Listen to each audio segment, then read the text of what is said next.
Let's talk more about the daily analysis of the federal election race. CTV News political commentator Scott Reid joining us once again this morning to get into this. Scott, good morning to you. Nice to see you this morning.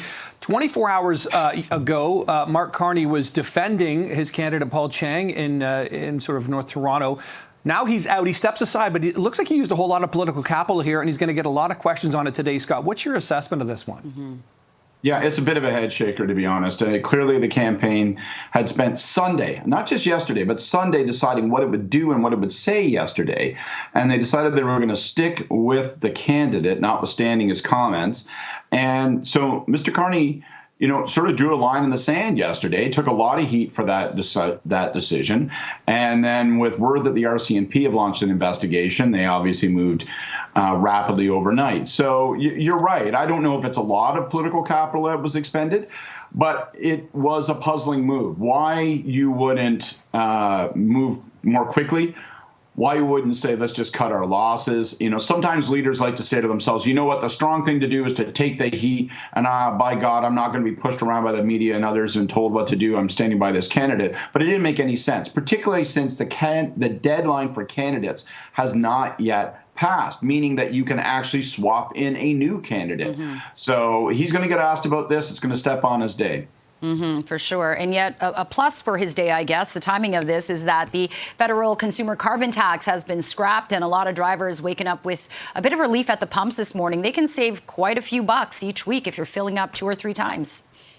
People can be forgiven for imagining it must be some kind of April Fool's joke, sprung on us by the major oil companies. But you are going to see a massive drop at the pumps. And in fact, for the Liberals, and who knows if you really get credit for this, it's not like people use their vote to reward you. But, you're going to see a double whammy this month because we see the price of gas drop by 15-20 cents a liter this morning and for the balance of the month because the carbon tax will be removed. And in addition, there's still one more carbon tax payout to come, so people will get a check later in the campaign. This will, of course, give rise to howls of, my God, they're buying votes and they're just feeding you garbage. Don't be so stupid.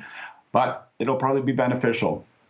It's interesting, because on the one hand, a year ago, I'm old enough to remember then when, Justin Trudeau got hammered when the carbon tax went up again. Today, of course, it's coming off in a campaign. But is it, you said maybe no one's going to get credit per se, but Pierre Poilievre was the one talking about this tax for 2 years, talking it down. It's ultimately been scrapped now. Is there anyone who might get credit here, or do you think it's just going to be a wash?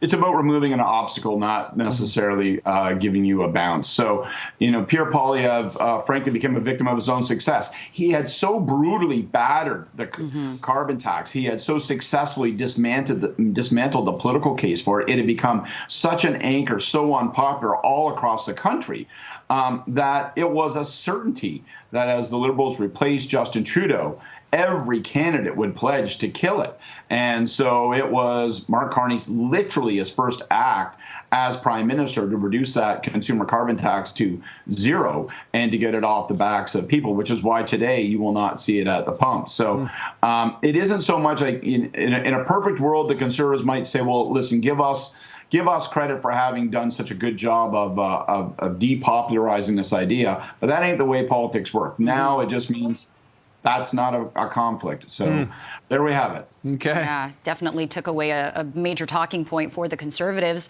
And of course, we'll see what tomorrow brings with Liberation Day in the U.S. So we'll talk about that tomorrow. Scott, good to have you. Have a nice day. Good to have you both. By the way, I like your April Easter outfit there with the blue and the pink.